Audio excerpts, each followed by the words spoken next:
Welcome to the Prescription for Career Success podcast. So I want to talk a little bit more about what cognitive hesitation looks like. Now that you understand the core premise of the research.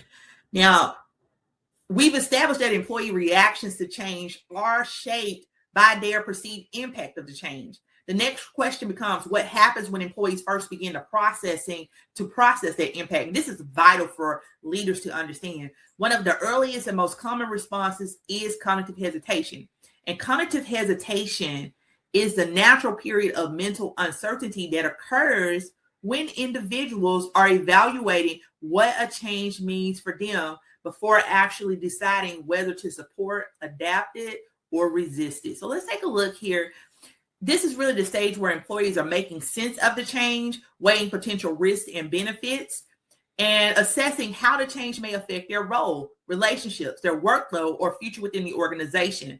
In the workplace, cognitive hesitation might sound like an employee saying, I need more information before I can support this, or help me to understand how this will affect my team. Importantly, this is not resistance, and managers and leaders really need to understand this. This is a vital transition point. When you look at this model, cognitive hesitation, it is that critical decision point when leaders can intervene effectively. Employees are more likely to move toward cognitive flexibility and behavior agility, which is going to help them become more adaptable and engaged. So if a leader fails to properly communicate, clarify, and really help that employee to navigate that process, it's going to be a lot more difficult. So understanding the distinction is important because it helps leaders to recognize that not all concerns should be labeled as resistance. Sometimes what appears to be resistance is simply hesitation, and hesitation represents an opportunity for intervention before resistance develops. I wanted to quickly show you what this process looks like from the standpoint of what's happening in the brain. Because on the previous slide, we discussed cognitive hesitation as a critical decision point in the change process.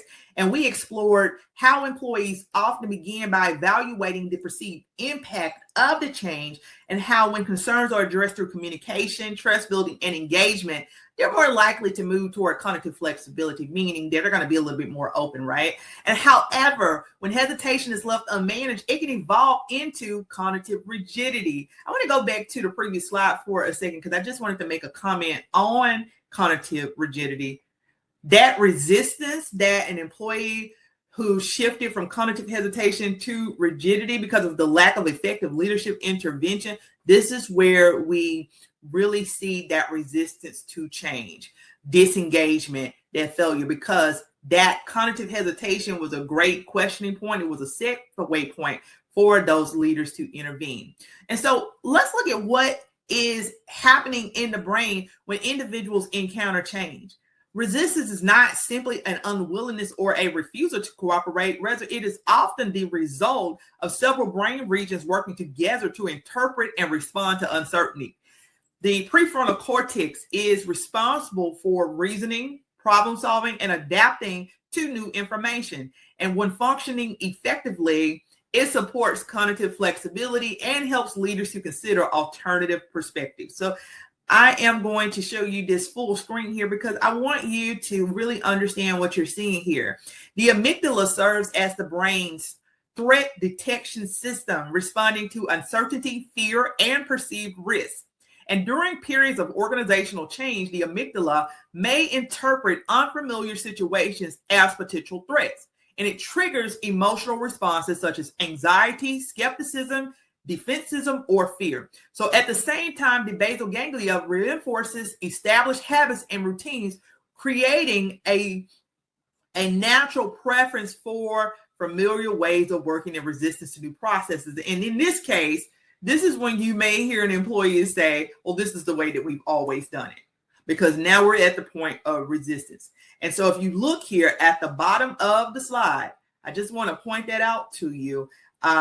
Resistance often develops through predictable sequence. cognitive rigidity, which can trigger the emotional reactions, because remember, you had that space of cognitive hesitation where it's really important for leaders to intervene. And then cognitive rigidity can trigger that emotional reaction, such as fear, uncertainty, and perceived threat. And these emotions then influence behavioral responses, including avoidance, defensiveness, and disengagement, or clinging to those familiar routines. Over time, these reactions can actually slow down the adoption efforts and undermine successful change implementation. And this is where behavior agility becomes especially important. All right, because while cognitive flexibility influences how people think about change, behavior agility influences how they respond to it. Behavior agility, it is the ability to assess that situation, regulate emotional reactions, and adapt behaviors and remain effective in a changing environment. In other words, it's not just about the adaptation piece, it's also about that emotional regulation that's going to serve as a bridge. It helps individuals to interrupt that cycle of rigidity, emotional reactivity, and resistance ability to assess situations, regulate emotional reactions, and encourage adaptive behavior. So ultimately, successful change initiatives, they have to address both mindset and behavior. And organizations that intentionally develop those cognitive flexibility and behavior agility skills, they create a workforce that is more resilient, adaptable, and helping employees become more prepared to navigate continuous change within their organization.